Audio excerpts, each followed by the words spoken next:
Pessoal, agora nós vamos entrar no capítulo central desse curso. Espaços e subespaços de vetores. Para quem está iniciando na álgebra linear, uma expressão como essa, A vezes X, o que se vê é um monte de números, um monte de somas e multiplicações. Já vocês, que já têm mais um pouco de prática, provavelmente já conseguem ver isso aqui como vetores. Essa expressão aqui, por exemplo, A vezes X, vamos supor A vezes X, eu imagino que vocês já conseguem ver como se fosse uma combinação da primeira coluna, mais uma combinação, né? Y vezes uma segunda coluna. Nesse capítulo nós vamos bem mais a fundo. Além de ver vetores nas equações, nós vamos ver espaços vetoriais. Esse capítulo deve ser um pouquinho mais difícil do que o anterior, porque nele a gente tenta, dentro das contas, procurar ver a matemática que está dentro. Vamos ver os conceitos que realmente estão escondidos por trás dos cálculos. Então, bastante atenção e vamos ver se a gente consegue ter bastante foco para que nós consigamos entender esses conceitos de forma efetiva. Vamos começar com os espaços mais simples, os espaços Rn, R1, R2, R3, R4, Rn. Por exemplo, o espaço R5 é um vetor que é um grupo de 5 números. Pode ser representado assim com 5 números, ou uma matriz coluna com 5 termos. Por exemplo, número 1, menos 1, 0, 3, 4, ou qualquer combinação de 5 números possíveis. O espaço Rn é isso, ele é formado pelos vetores de qualquer agrupamento de 5 números. Nós dizemos que esse espaço R5 é o espaço de dimensão 5. Temos aqui então uma definição do que é o espaço Rn. O espaço Rn consiste de todos os vetores V com n componentes. O R vem de números reais. Os números desses componentes têm que ser todos números reais. Se fossem números complexos, seria o espaço C de n. As componentes poderiam ser números complexos. Vamos ver aqui alguns exemplos. O conjunto de todos os números x, y, z. O conjunto de todas as combinações de 3 números, de todos reais, né? Seria qual espaço? R1, R2, seria o R3. Um número só, todos os possíveis números reais, qual seria o espaço? R1.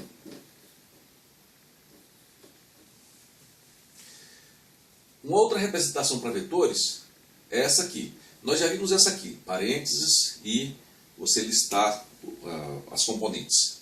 Também é possível representar, é uma forma muito usada na álgebra linear, por colunas. Seria esse vetor coluna aqui. 4 e π. 4 é o número real, π número real. Então, qual seria... esse número aqui estaria em qual espaço? Seria um vetor de qual espaço? R2. Não é todo o espaço R2 como aqui, mas é um vetor do espaço R2.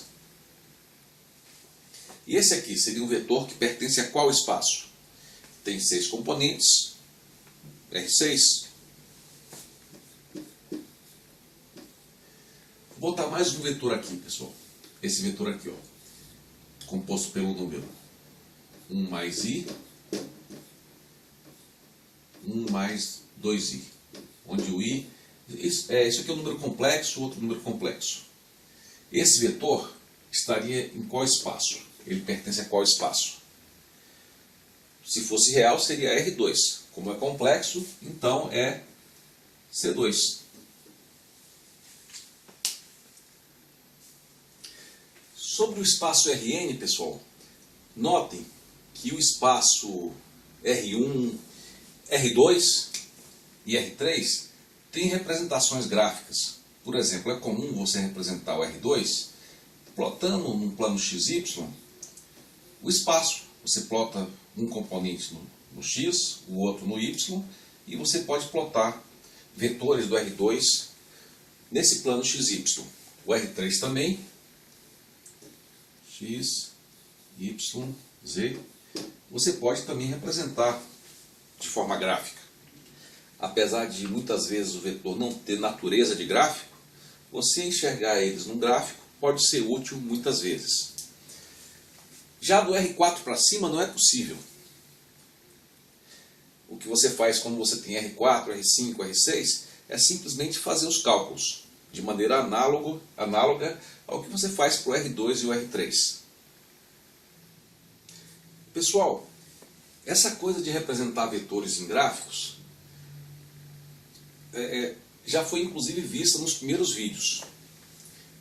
Eu até faço uma forte sugestão, para se você não estiver muito bem lembrado, que você revisse os 9 primeiros vídeos dessa série de vídeos. Tem muita coisa que vai ser muito útil e você vai aproveitar. Se você tiver gás, revise até mais do que isso, mas pelo menos revise os 9 primeiros, antes de continuar. Mas vamos então ver a representação de vetores. Então você representa uma componente aqui no eixo X e outra no eixo Y. Esse vetor aqui, por exemplo, seria 1, teria essa coordenada 1 e essa aqui 2. E como nós vimos antes, nós colocamos a origem aqui e a ponta aqui na coordenada 1, 2. Então esse seria o vetor 1, 2. Como seria o vetor 1, menos 2? Viria para cá, né? 1 e 2 para baixo. Então esse aqui seria o vetor 1, menos 2.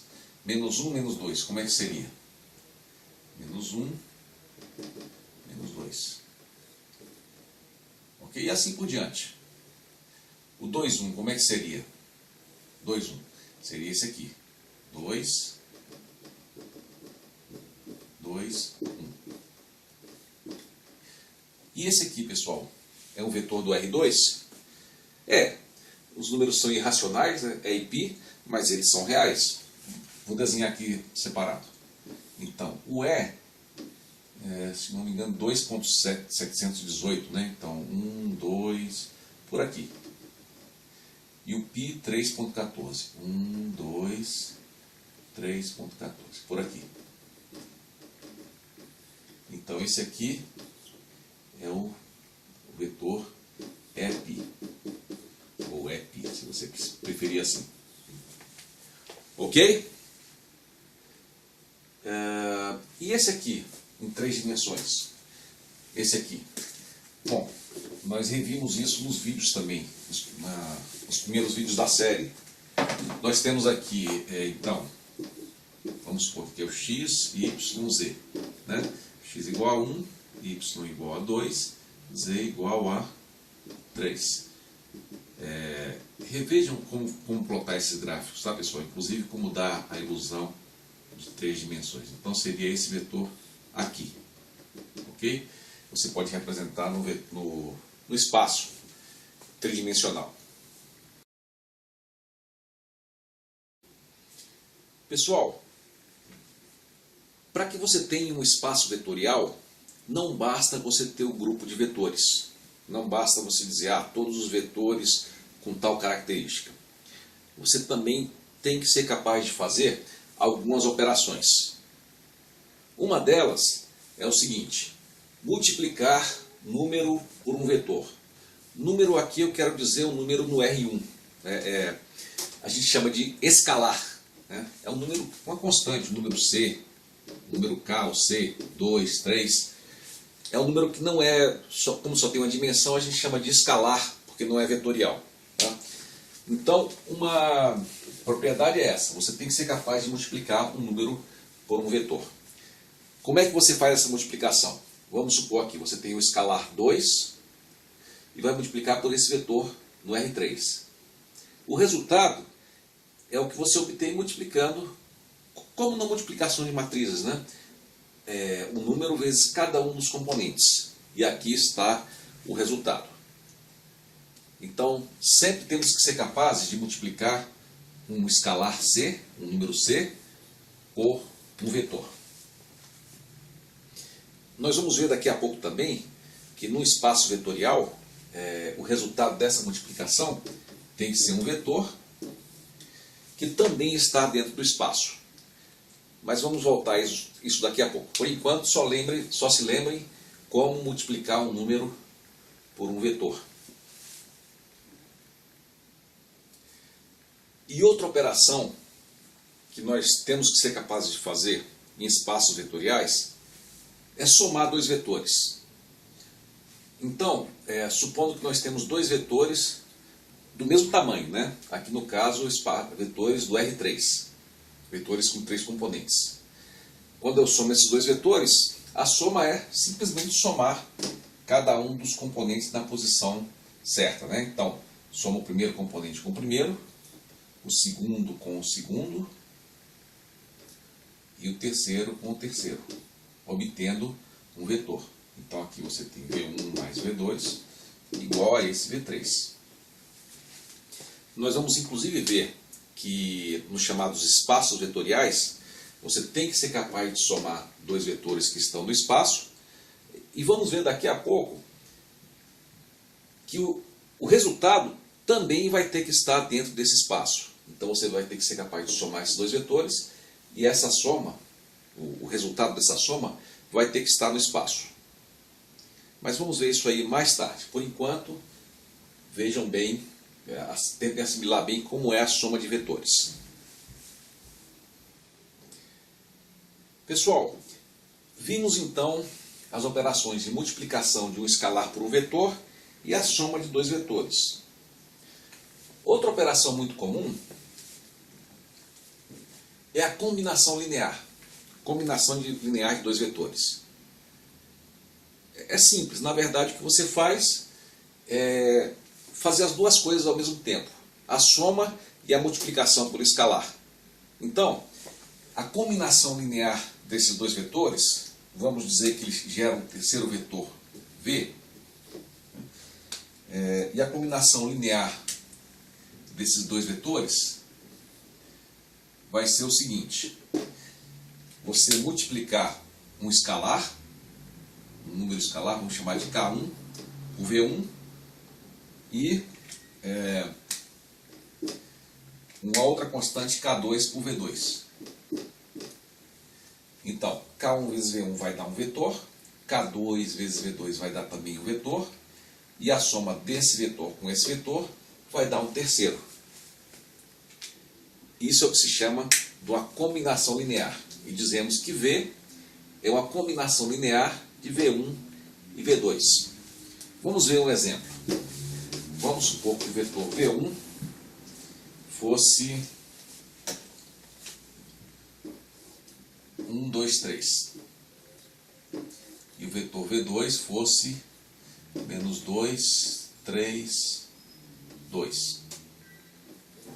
Eu vou fazer agora uma combinação linear desses aqui. Eu vou fazer 2 vezes esse vetor, mais 3 vezes esse vetor. E vamos ter aqui o resultado. Quanto é que vai dar essa combinação linear? Bom, eu multiplico aqui. Primeiro eu faço essa multiplicação, né? Aqui vai dar 2, 4, 6. E aqui vai dar menos 2, 9, 6. Então o resultado vai dar, somando esses dois, né? 2 mais menos 2, 0. 4 mais 9, 13. E 12. Então essa é uma combinação linear. Você pode também ter mais de dois vetores. Você podia ter mais outros aqui, né? Que seria V1, V2, pode ter um V3 também. Então, aqui você tem 1, 0, π. Ok?